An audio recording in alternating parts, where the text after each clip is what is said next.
Welcome to Bill Namen's Bogus Hangout. I'm going to have our guests introduce themselves. Doc? Doc Sheldon here of Intrinsic Value SEO. Hello, everybody. Terry?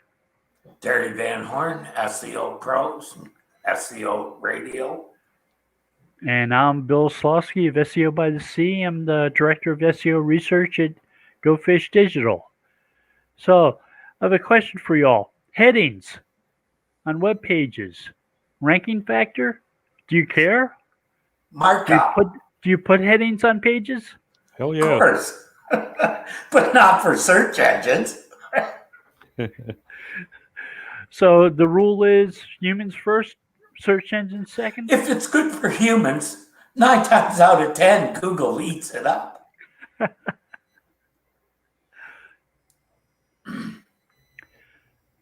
If you're telling people what your content is about, what your page is about, it makes sense to put those headings there.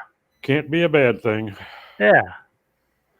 Headings, color, font, all lists, all make things stand out on a page.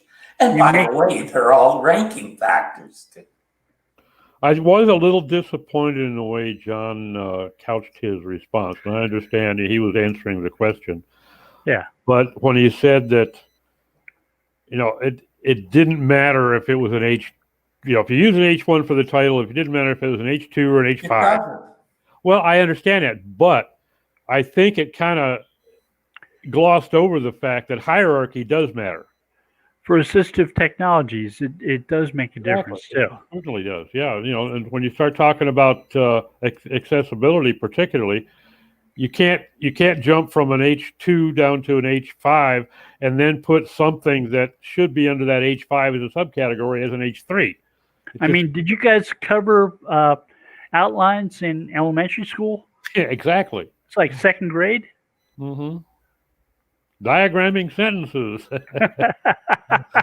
This is a noun. This is a back verb. in the old days when we actually used complete sentences.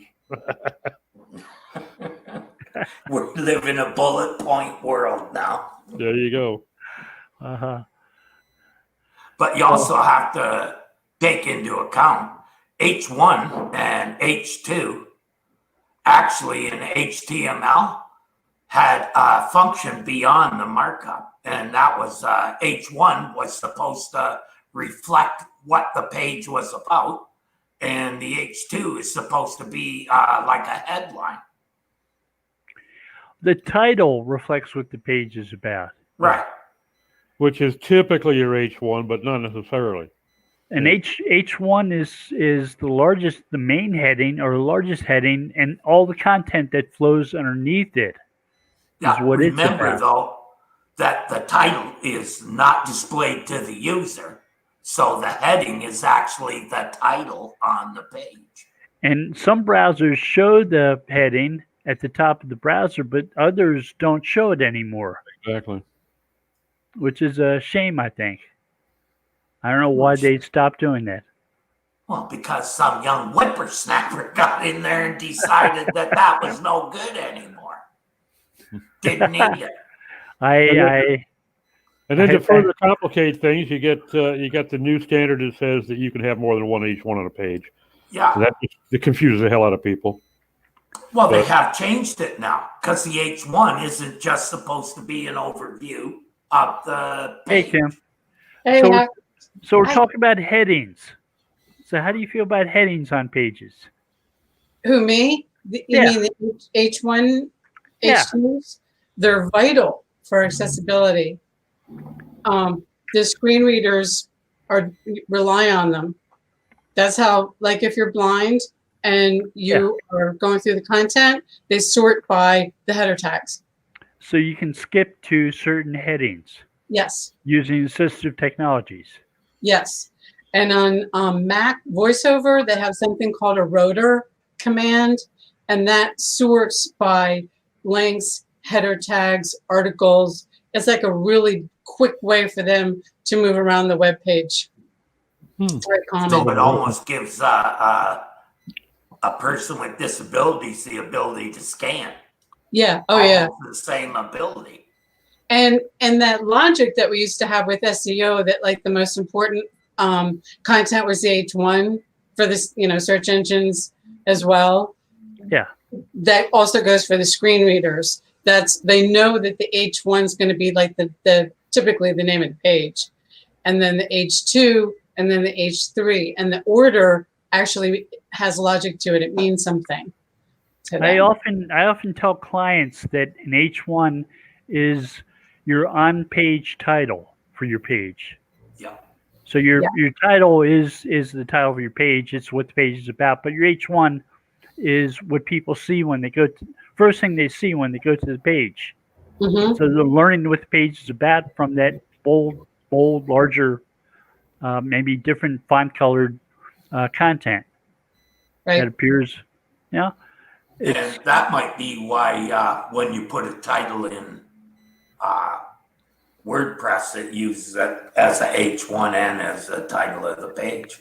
For the blog post title. Yeah, right for into the WordPress, Yeah, they kind of do it automatically now. Yeah. And for WCAG, the guideline is you're only allowed to have one. There's some debate about that, but basically you start with one and that's it. Really? One H1. So HTML5, which allows an H1 anywhere in any order, is going to mess all that up. Right. Yep. In other words, they threw accessibility out the window. It throws in a lot of They WordPress. redesigned it. A lot of HTML5. So It people really made screws up the way that a lot of- justifications for HTML5 to arrange it that way that sort of butted heads with HTML4.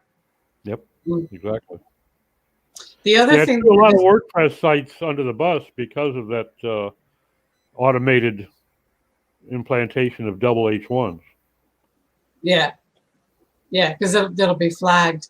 And the other thing is it has to be an HTML H1. You can't use CSS to increase or decrease the font size or decorate it to make it look like an H1. That will fail. You're not supposed to use H1 for display for display. It has other stuff. I have had clients use heading tags in navigation, sidebar navigation, to make them look like they're headings for the navigation.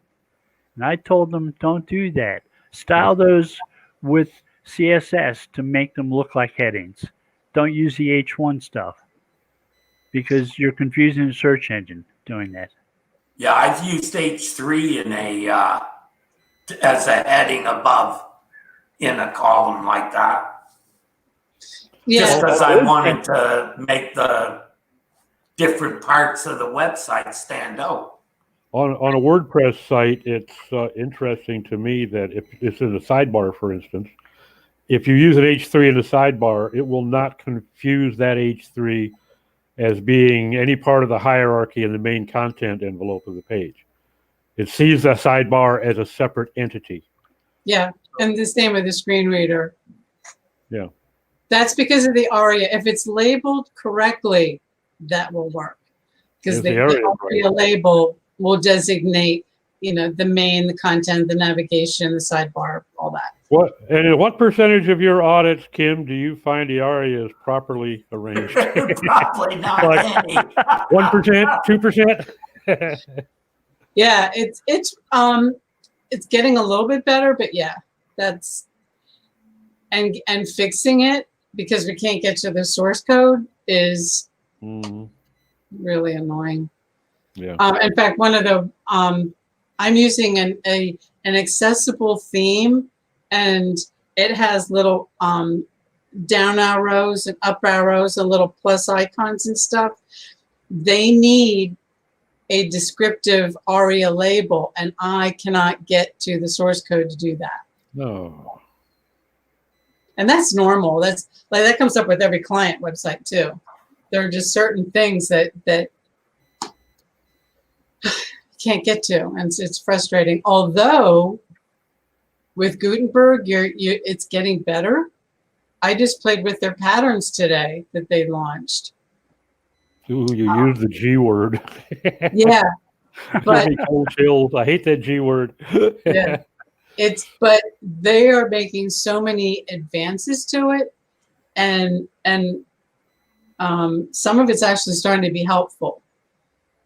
So, in fact, I'm wondering, like, I just got rid of Elementor, and I lived and breathed that thing. Crap. Yeah, and I don't need it at all now.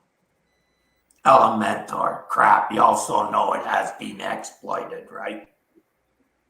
Probably. Yeah, it has been. Not a good thing. I have a site on it. It's about to be removed. Wow, it's a shame.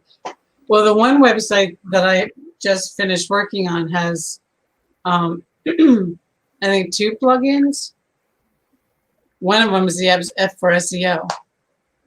You know, I forget what the other one is. Is that a visual HTML editor? Yeah, if you go into the code side. Sort of like Divi? Yeah, it's they just, like, I found that the first part of it by accident yesterday.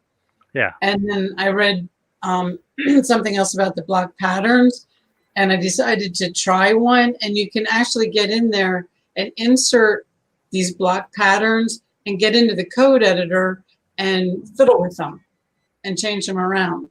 Yeah, Generate Press allows you to go right into the hooks in WordPress. Really look at that theme. Good. Which one? It's called Generate Press. Really good. Okay, really yeah, fast. with them. Yeah, well, that's I actually have that. I'm playing with it because I'm doing some testing for a client, so I actually have that. Yeah, Generate Press is probably good. why he has it and uses it. I use it on every one site now. Won't use anything else. It removes at least 3 plugins for me, because I used to have to get one just so I could write PHP and insert it. Now I can do it right through Generate Press. Yeah, really good. This is all good stuff for people who are kind of advanced and experienced and know what to do. But then there's still the Wix people and all that, and they just, God, you are so foul-mouthed today, Chris. You just got a mouth like a garbage truck. Wix. I think there's always going to be room for drop and drag interfaces. I think we'll never escape them. I'm afraid you're right. Yeah, There's but always been one. They end up in my first step because they're not accessible, and now they're freaking out. And California is enforcing it now. There's a $15,000 fine. Wow. Wait, the California privacy law, which applies to sites that earn That's like under CCPA? millions of dollars a year? Yeah, as of July 1st, they added accessibility to that law. Whoa, I missed that. Yeah, I have to write an article on it because everybody has. But yeah, and the fine is $15,000. So the bar to be required to use that, have that apply to your business website, means you have to be making enough money or selling user data, one or the other. Well, so it doesn't apply to a lot of small websites or smaller business CCPA websites. original, yeah, but what about for this new edition in July, Kim?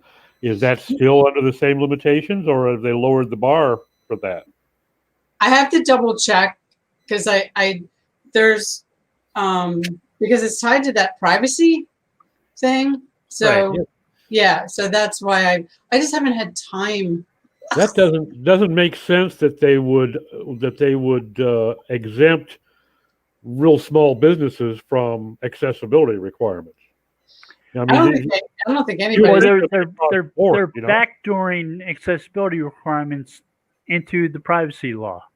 Yes. Yeah, so they didn't intend to exclude small businesses from accessibility.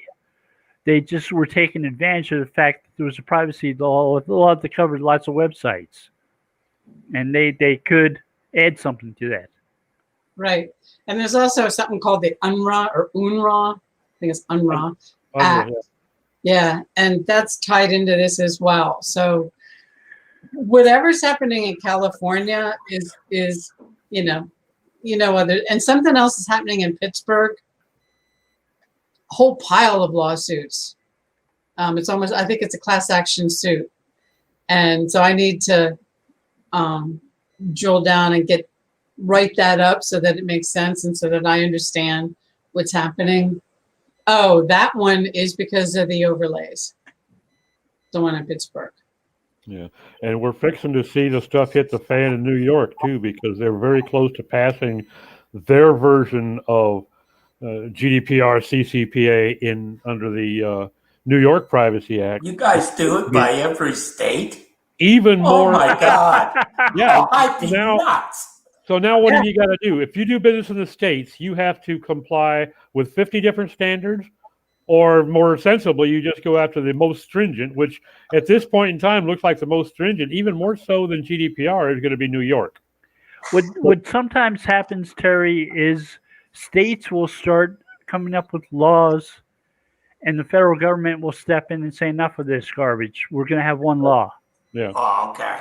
And there are presently 3 being prepared Yeah. in the U.S. legislature for submission to do just that, to stop this 50 standard crap and come up with a federal standard. But as fast as they move in Washington, D.C., I think we'll all be dust by the time it comes about.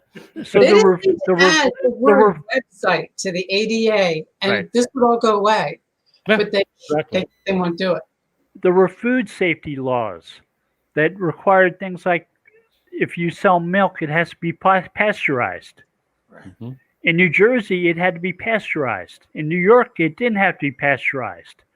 So people from New Jersey with farms, with cows, whatever, would try to sell their milk in New York.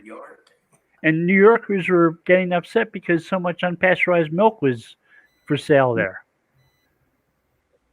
Mm-hmm. So they sued the people in New Jersey to stop transporting milk across state lines. Well, it's almost as bad here.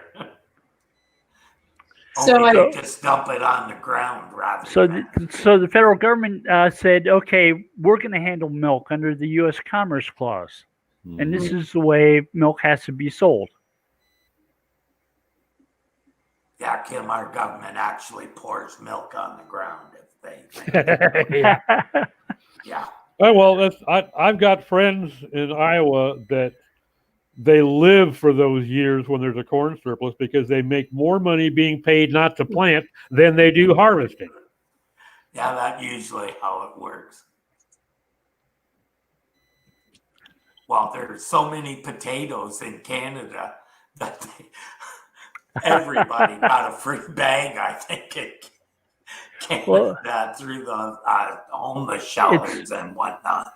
It's not just food. It's like the number of railroad cars that can be connected together. Yeah. In California, you could have like 20 cars connected. As soon as they pass into Nevada, they had to stop and disconnect 6 cars, so they only had 14 at the most. Well, just like semi-trailers, there are states in the United States where you can have 2 trailers behind a tractor. Yeah. And states where you can't. That's the same here. So a lot of times, you'd have a trucker that would be heading to St. Louis. He'd have to stop before he got into Missouri. Another tractor would have to take his number 2 trailer across Missouri, and then he could pick it up again on his tractor. We have some of that kind of stuff in Canada, but not a lot. It's usually mostly federal stuff.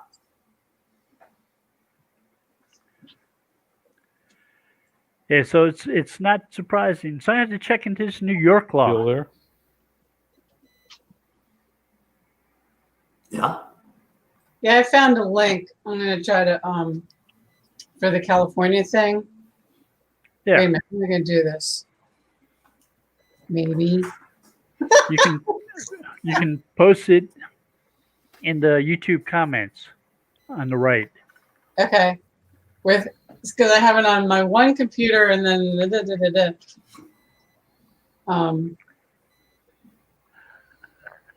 But yeah, it's pretty interesting. And then I went to I follow these these attorneys. They're ADA attorneys, and they stay on top of all this.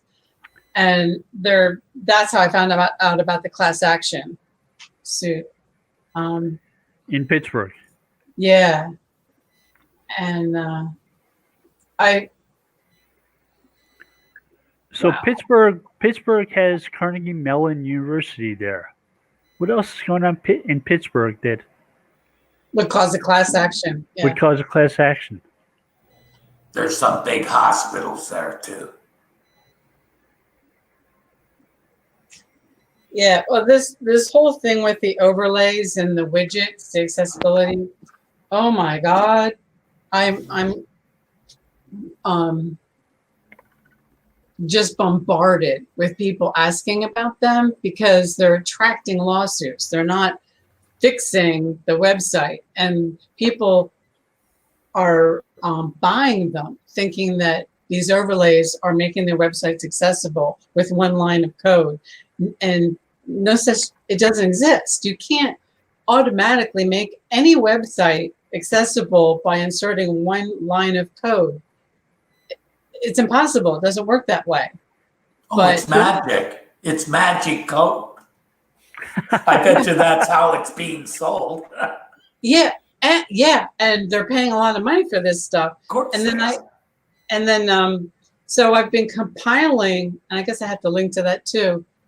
All these different articles and the legal cases and all this information about don't do this. And then also when I do audits, people they're literally putting on their accessibility statement, I'm using UserWay to fix my accessibility problems.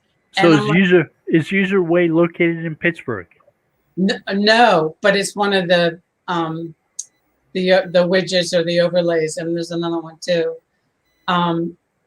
Accessibility is the other one. Should be called Loser's Way. Yeah, and people what happens is they make the user fiddle with the website to make it work for themselves, and that's discrimination. So boom, right out the gate, it's wrong. Why would you? Also terrible marketing. Yeah, but people are buying the same people who are buying Wix websites are buying this. Nobody wants to do the work. It's people what it boils down to, and the job the ignorant. Yep. And then I was talking to somebody who was afraid to hire me. She's a digital marketer and she's pretty well known. And she's like, oh, well, I never wanted to hire you. I thought you were too expensive. I thought, are you freaking kidding me? I'm like the most affordable accessibility, usability person on the planet. And I'm not doing it for money. I'm doing it to help these people. But yeah, accessibility does not have to be, break you. And a lawsuit will. Yeah, exactly. It's amazing to me until I started getting into it with you, Kim. I didn't realize there is a lot more ignorance around accessibility than there is around SEO in general. Think about how much people in brick and mortar stores spend on accessibility, making sure there are handicapped parking spots. Yeah. And signs for those. Wheelchair and entrances. Yeah. Mm-hmm. There's a whole industry built around that. Well, when I was working in construction, there was a common train of thought that if you had to make your place of business accessible, that meant you had to have a ramp, you had to have a certain type of door handles, and you had to have handicapped parking near the door. That was essentially it. And it's a little bit different online. When you've got a website, especially if it's an e-commerce, it's just dramatically more complex. Mm-hmm. Well, yeah, because the forms, like if you're just trying to book a room at a hotel, and you have some sort, and it's not just blind people. If you don't have a mouse, or if you're injured, or if you have ADD, or your memory, if you don't remember. Like I was explaining to somebody that some people can't remember like pages with long content. By the time they get to the bottom, they have no freaking idea what you had at the top because they don't remember. And that falls into accessibility. So that's one of the reasons why we kind of break up and chunk up content and kick out the ads. Because the ad, like Search Engine Journal, I'm sorry, I write for them. They break every single one of the accessibility rules. But if it's hypocritical in a way because people will read my articles on accessibility, but they have to keep jumping over the ads and they're constantly distracted. And, all of them never saw an ad they didn't like. Yeah, I think you and I need to pen a letter together to Lauren Baker about that. He's got to do something about it because it seems to be getting worse. One or two ads, but this every other paragraph. And we work really hard on those articles. Oh, yeah. Those are the worst, actually, the ads that are in the middle of the articles, it's even distracting to me. Yeah. Yeah, those are the ones I'm talking about, above and below and to the side. But when you're reading and then you've got to jump over. And on an SEO site where that's at the top of the list on Panda and ads above the fold algorithms is ads in the content. And SEO site is doing it? That's what I don't understand. And that's, I was like, wait a minute, doesn't Google have, what are the latest rules on all this? They've got an actual algorithm that was called ads above the fold, but it includes ads in the content. Panda also hit ads in your content. That's what I thought, but since I'm seeing, I'm doing a lot of work on foodie websites, and how they earn their money is through the ad, through Mediavine is one of them. And they have ads in the sidebar, the footer, and inside the articles. And just that, they're affiliate sites. And I don't blame them for, wanting these ads, but it's, that's why I was kind of curious. So what's the SEO thing? It's bad. For accessibility, I tell them, hey, these ads are in the way. They're distracting. It's not good SEO either. It's one of the high quality signs of a site that Google wants to have in their search results. Well, and I think that people tend to underestimate the negative impact this kind of experience has on users too. They don't see it because they get so many links to that website that it outdoes what they do to the content. Which brings me to the question that I put on Twitter, and a couple of people were like, yeah, Kim's got a good question. And somebody even asked, wanted Google to respond, and they never did. But my question was, if they have human reviewers, which website or if the content's identical, which would the reviewer rank higher? The accessible content or the not part of it? Not part of it that I've seen in the Raiders guideline. Nothing about accessibility. The human evaluations don't play into rankings. No, they're just evaluating the performance of their algorithm is all they're looking at. So Google updates an algorithm, and they try to find a set of testing data. They find training data. They use human evaluators to find training data, and they train algorithms on the training data. Then they grab those algorithms once they've been trained and test them, and they compare the tests to what human evaluators find in the sites that they're testing. And that's how they use human evaluators. They see whether or not the algorithms they come up with work well. So they're not using blind human they're not rating real time, real life search results. They're rating algorithms that they're either developing or testing. But they do it with search results. Right, but they don't know enough about the human who they're testing or using. If you read the Rater's Guide, it's basically they're trying to emulate user experience using the evaluators. Would that be a good description, Bill, of what they're doing? It doesn't go as deeply into accessibility as you might. Right. Oh God, no. Because if you remember, user experience and search engine robots are users too, except they're especially dumb ones. Funny how that works, eh? Yeah. So Yeah. they can tell if somebody's using a assistive technology, basically, No. when they come to a page. No. The most that I have seen in the Rater's Guide that you would ping on as an accessibility question would be there was a point where they would ask them if there were annoying pop-ups or that sort of thing. But that's about as deep as it gets into what would kind of be the edge of accessibility. I don't think it ever mentioned accessibility as a term. I think it just mentioned annoying pop-ups, distracting. Like even early on, one of several years ago, the Rater's Guide actually talked about things like marquees and blinking displays. But things that would be annoying to a user.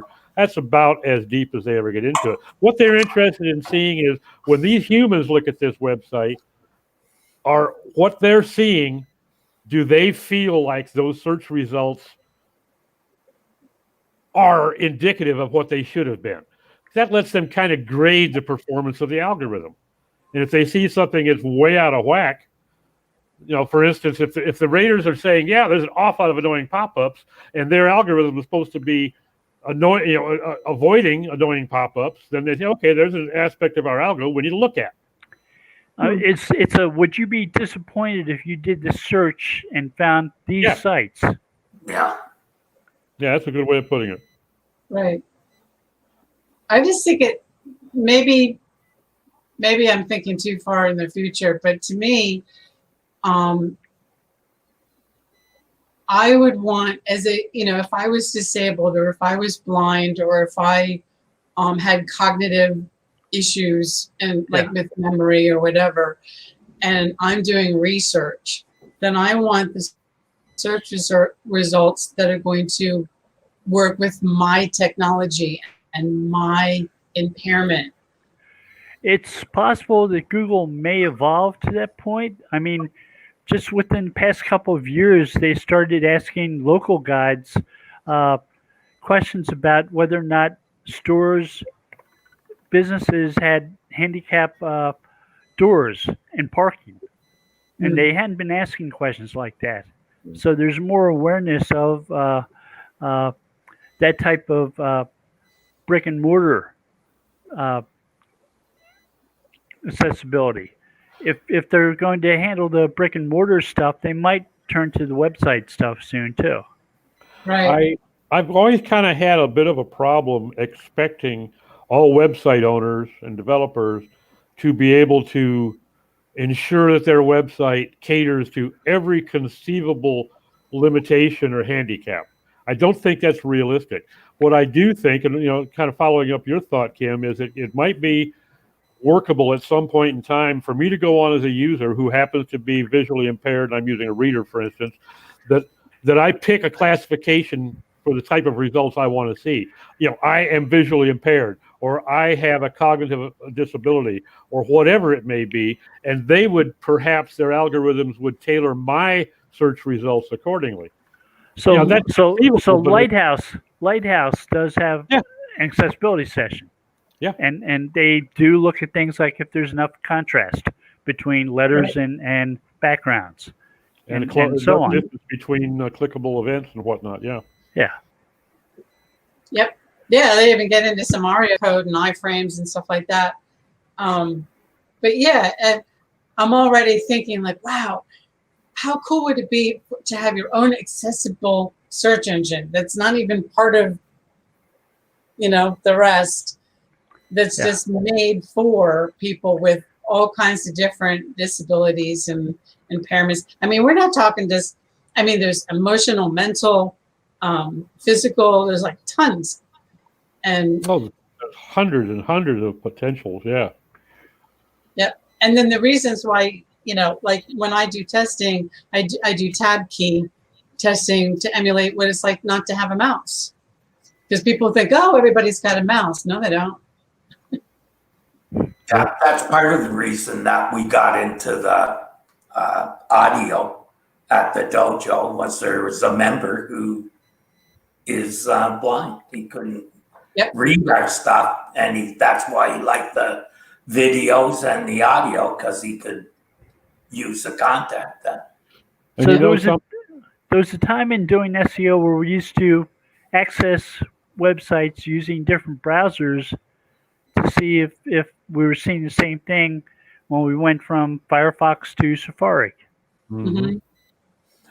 I still bring up websites now, and I wonder if they even look at the website after they finish the page. I've seen more than one that I'm sure they didn't. Brings up an interesting question in my mind too. Like my background right now, I have this video background on my camera. Yeah. My guess is that would put me in deep water on an accessibility audit. That could be triggering to somebody, for instance, epileptic. Yeah, it's moving. So I should not have that on my website. And and I know you've probably seen it too, Kim. I see clients put up a little warning on their homepage saying, it's economically or operationally unfeasible for us to cater to all. So if you happen to have any disabilities, you should not use our website. And I'm sorry, that is not a get out of jail free card, buddy. Yeah. That's like attracting the freaking lawsuit. But that's just a target. I have seen at least one website that had a seizure warning. Yeah. On it. Yeah. In fact, if it could be a seizure trigger, you probably don't want to put it on your damn website. Right. Well, the same thing with TV or something like that. We were just watching something. I don't know why it was Westworld. It's coming to my mind, but maybe it was something else that had that warning. That certain stuff that's happening that you're going to see is a seizure, could produce a seizure. I think it was a game, actually. Could be. I had a recent client. It was a game on a website that had that warning. I had a recent client that when I visited their website, they had something on their contact page that was basically, imagine the old Outer Limits type thing. You had this background rings, concentric rings focusing in and out on you on the contact page. And I'm saying, God, I don't have epilepsy, and I'm damn ready to have a seizure. Do not judge the dial. He said, "Yeah, but go back to the vertical. We control the horizontal. Right. We're okay." I said, "No, you're not. All you've done is you've proven to the court that you knew that this could trigger. You put that burden of proof behind them. That battle's already lost." Yeah. Yeah, there's people do the funniest things, and I say, you're just putting a bullseye right on your website. I mean, they're literal. I didn't even know that this was true, but apparently it is. That some attorneys or law firms hire blind people to go out and test people's websites with screen readers and report the ones that don't work, and then they start the letters. So e-ambulance chasers. Yes. Yeah. On the web for a while. So some federal agencies like the SEC have bounties for attorneys when they identify companies that are breaking SEC guidelines, and they'll pay money to attorneys for bringing those companies forward. Mm. So I could see something like that happening with attorneys identifying inaccessible websites Well, so they and can having bounties. I think New York, there's somebody in Congress or something, I read it months ago, that's already trying to go after. But I think what happened was when that one gallery, the art gallery, or was it 60 art galleries, they were sued because their images on the gallery websites didn't have alt text. And that made like no sense to me. But that's that, well, you add the alt text and there's no fine, just fix the website. right. But the fact that they even were sued in the first place, 60 websites at once caught the attention of somebody in Congress in the New York. And they're like, hey, wait a minute, this isn't right. So I don't even know whatever happened with that case. That was months ago. So when people get hit with this law, they're not even given a chance to fix their website. It's, well, you pay the fine now or whatever, and then you can fix it. They technically are given, they should be given a time limit to fix it as part of if they settle out of court and, like they receive the demand letter or the letter of complaint and they're represented by an attorney, they usually work things out and the business or the website owner can say, I will fix it by such and such a date. And what happens is they don't, and then it starts all over again, or it gets escalated. So Google Chrome has the ability to use neural networks to automatically generate alt text for images on web pages. And you can turn that on the browser. Is that a direction that we might be going forward with? I'm hearing about it, and somebody, a prospective client said they're doing that with all their old images, and I haven't tested it. It doesn't provide those. I don't believe it provides that alt text to search engines. It only provides it to visitors of the page using that browser. Oh wow! It's like an injection by the browser into the alt tag. Right. So is it something that all browsers might be required to do in the future if one's doing it effectively? Check out WCAG 2.2.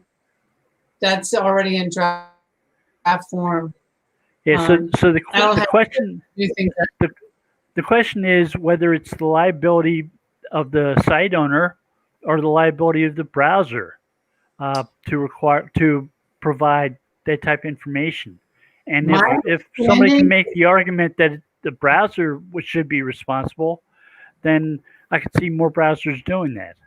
No, I don't. Right. I think They'll never. How would a browser know what the picture is to put it on? My understanding from the lawyers is that we are responsible for all the content,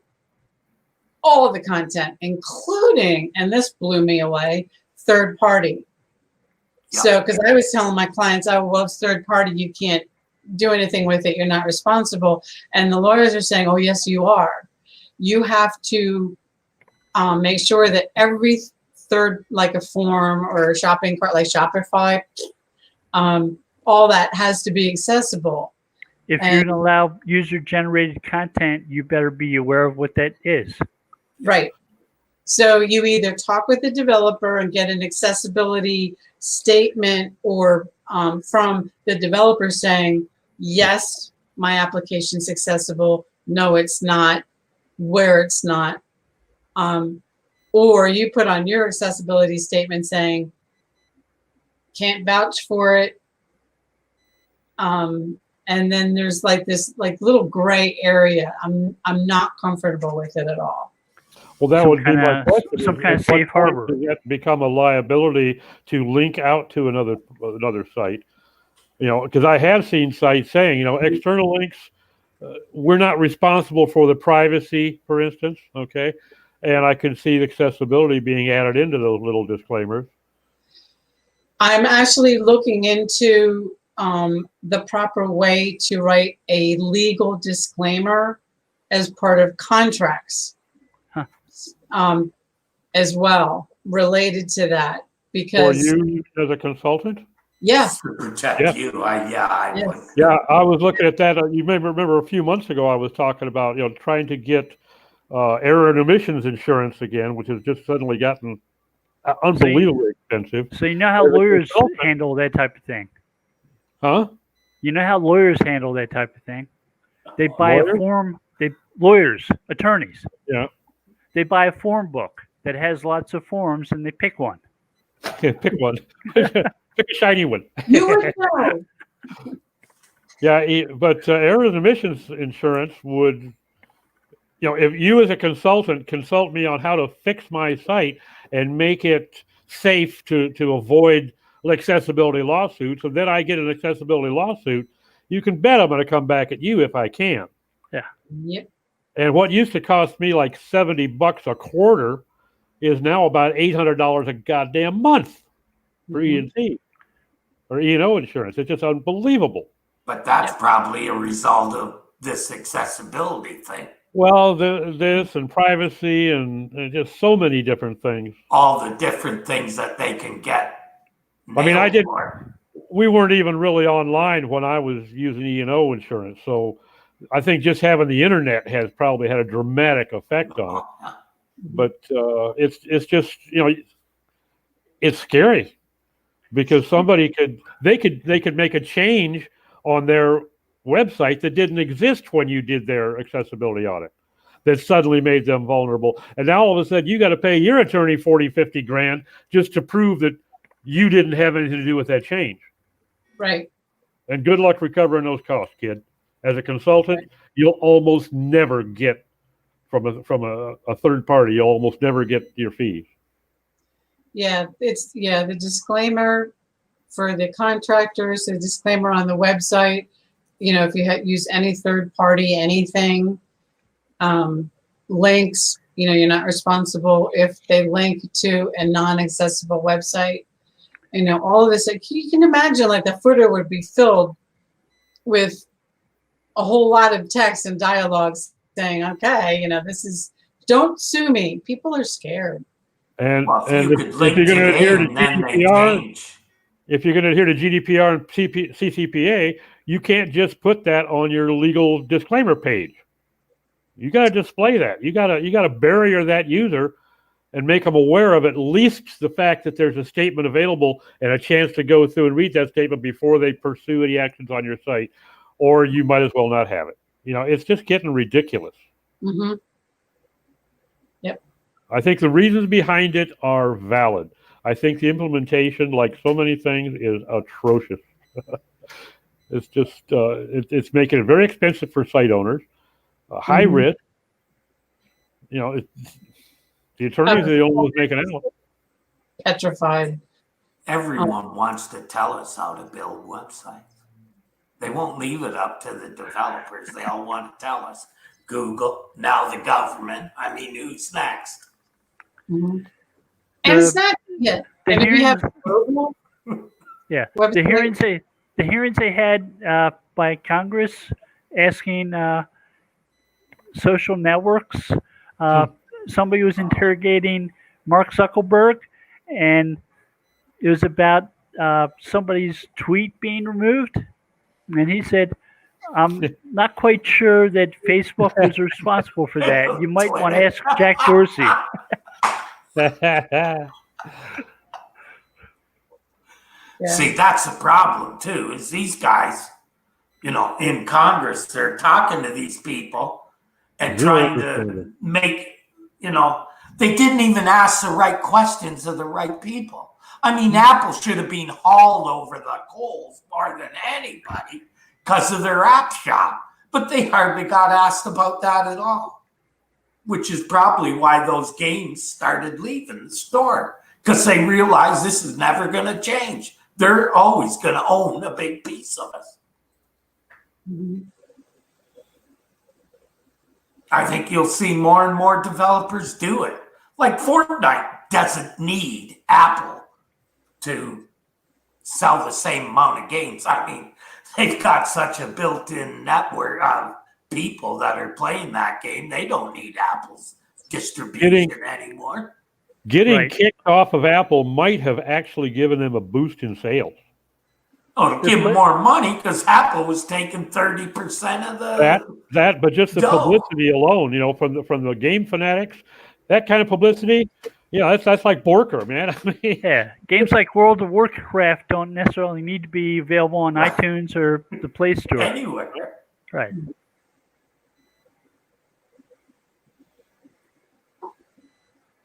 But the government hardly asks them any questions about that stuff. And yet, I think the biggest rip-off out there. So the government's way behind when it comes to technology, except for some people. Mhm. Like Alexandria Cortez is really good at Twitter. And she's been giving lessons to other people, other Democratic Congress people, on how to use Twitter. Well, she's definitely not giving Trump any tips. He won't listen anyway. He wouldn't listen to her. Or anybody else. He's perfect at Twitter. Can't be much better. I mean, there's no one as good as him at Twitter.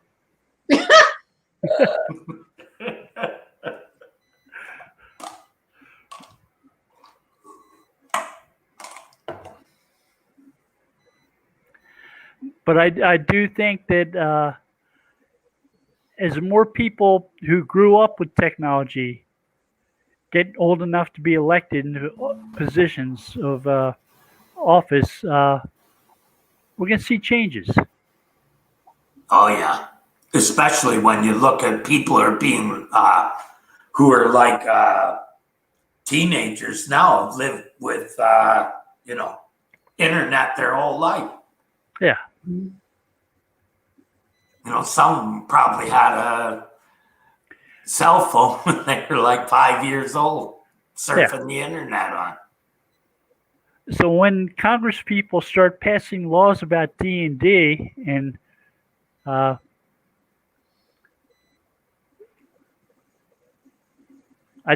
think we'll see some changes to the way the weapons work. Yeah. So it probably could.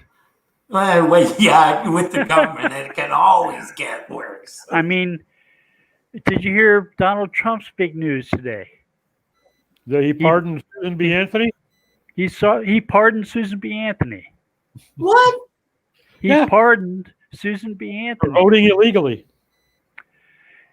Over 100 years ago, she was arrested for voting illegally. Wow. And she was never pardoned.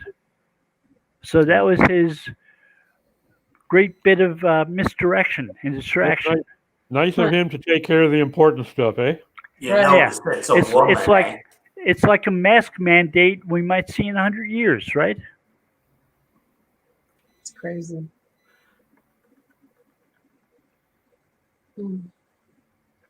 I wonder if that had anything to do with Biden taking a woman vice president. He was trying to appeal to the suburban women voters, right? Yeah. Yeah, the suburban women voters that don't want any blacks in their neighborhoods. Yeah. But don't mind having themselves grabbed by the groin,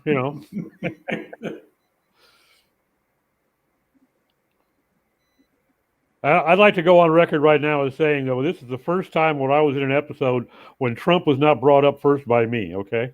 I just want to get that out there. I thought I was being so good. Damn it, Bill. Well, the whole government not getting the web type thing just got to me. I couldn't help it. It is kind of scary, the questioning.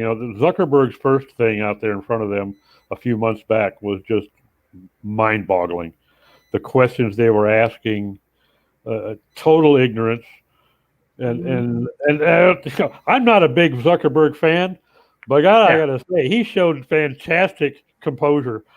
because I'd have been spitting on the microphone with some of the responses they'd have gotten from me to those questions. I tell you. But you would think those guys have access to people that they could ask, and learn about this stuff you don't before think they go up and ask stupid questions. You don't think some of their younger staff members were giving it this bit? Yeah, that was a mess.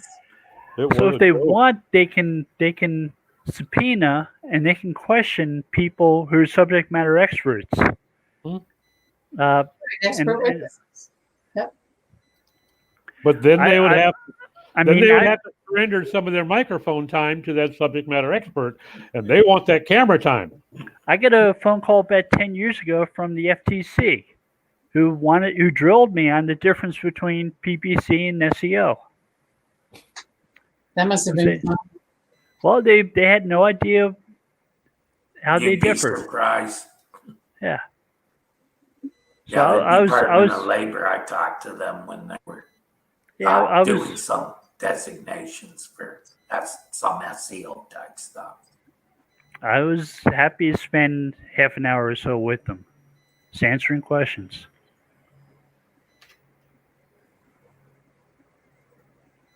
Yeah, they ended up making it some kind of content. I would have called it a content strategist or content marketing position is what they were talking about. Department of Labor statistics? Yeah, they actually made up a job. You know how they kind of say these are the requirements for these jobs, and HR departments use them. I think Doc and I both got contacted by somebody like that earlier this year. Could have been, because they contacted SEO pros and Simple at the time, but of course neither one of us got any. They had a phone survey, and then they had a packet they sent in the mail with the same questions. That was a really thick packet. I answered the online survey, so I didn't need the packet, but they sent a certificate saying that I had done that. So, yeah, I had to respond to one of those BLS queries years and years ago when I was a consultant that was basically just building new job categories. Yeah. And they were trying to do SEO. And I basically said, well, you can't do SEO because SEO isn't one job, it's many jobs. Well, that was, mine was disaster recovery, which had not existed 5 years prior by that name, and they were trying to turn it into all sorts of things that it wasn't. And I finally got the second person I talked to, a gal, was very knowledgeable and very open-minded, and she really made the process easy. That first guy, I was ready to climb through the phone and strangle. He said, "No, well, I think that should be this." I said, "No, you're wrong, and here's why." "Yeah, but I still like this. Sounds better. It flows better." I said, "You know what else flows? Blood." Oh God. But yeah, those things are they can be entertaining, they can be helpful, but they can also be very frustrating. Mm-hmm. And to see a bunch of 70-year-old congressmen who can't even check their own email trying to query the developer of Facebook or Twitter on how their algorithms determine this, when they probably couldn't even spell algorithm yesterday. It reminded me of an experience I had when I worked for the courts. I get a phone call from a judge's secretary saying, Judge so-and-so would like to see you in his office right now. And I said, sure, okay, I'll be right there. And it was, I climbed 3 flights of stairs really quickly and got up to his office right away. And I thought I was going to get chewed out for something. And I walked in his office and he says, "Mr. Slosky, can you help me? Can you tell me how to put a shortcut on my desktop for this program?" And I said, "Yes, sir. Let me show you how to do that." You betcha. Much better than being chewed out for something. The question, though, is how many of his colleagues did this judge then say, "Oh, yeah, call Bill Slotky down on the first floor. He'll run right up and pick you up."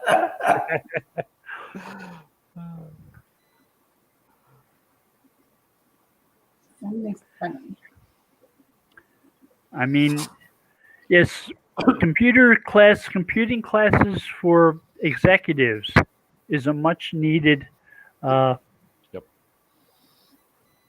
service. In 10 years, though, it probably won't be needed. It might not, but now it is. Oh, Still. for sure, now it is. But most of those guys are going to be put out to pasture quite soon, like within the next 20 years. But the thing is, Terry, in 10 years, all you'll do is just verbally tell your device, add a shortcut to my desktop. You could do that now. Well, I suppose you could, yeah. I think in 10 years you won't have a desktop. Yeah. You'll have Some of those dinosaurs will. Yeah, we'll just be playing Matrix here. like something out of Minority Report. Yeah. Yeah. I keep reading about, hooking us up brain with the chip in the brain and all that. And I'm like, oh God, I don't want any part of it. Yeah, there's an article this morning. Researchers at the University of Delaware have come up with a plastic type material that can connect to brain material to enhance artificial intelligence and the connection with the human brain between the computer. Yeah. And the material had to be the right material, otherwise the brain would reject it. Mm-hmm. Creepy. I think I'm going to pass on that one.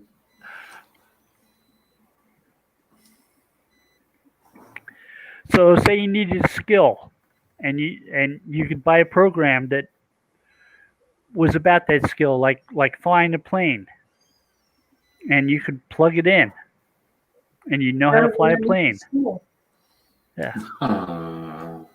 That's a trip, huh? Yeah. And I'm not sure if that's how I'd want to learn how to fly a plane, Bill. And I'm pretty sure that's not who I'd want to fly with either. Yeah.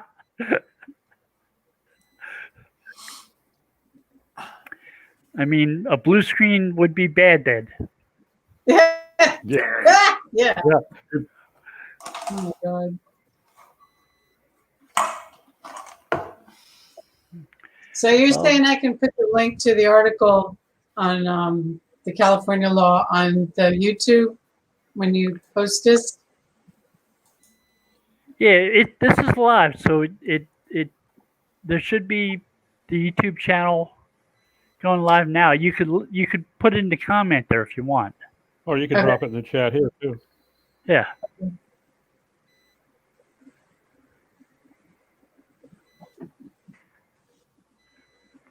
Let's see.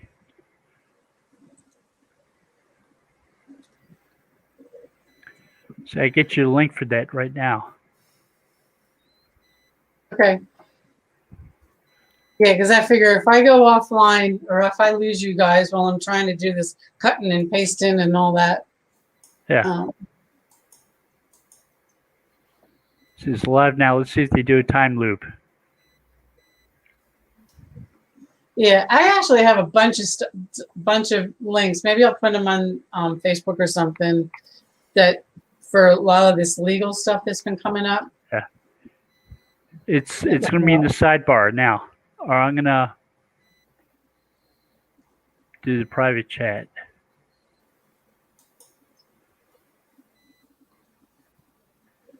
There's a YouTube link. Do you see that in the sidebar chat? Yeah.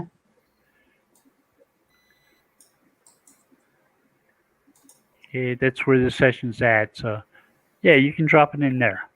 Okay. Awesome. Thank you. So we're at 5 after. So that's our show for today. Thank you all. Thank you. Mm-hmm. Have a good day now. Have a good week, everyone. Bye now. Much. Thanks. Bye-bye.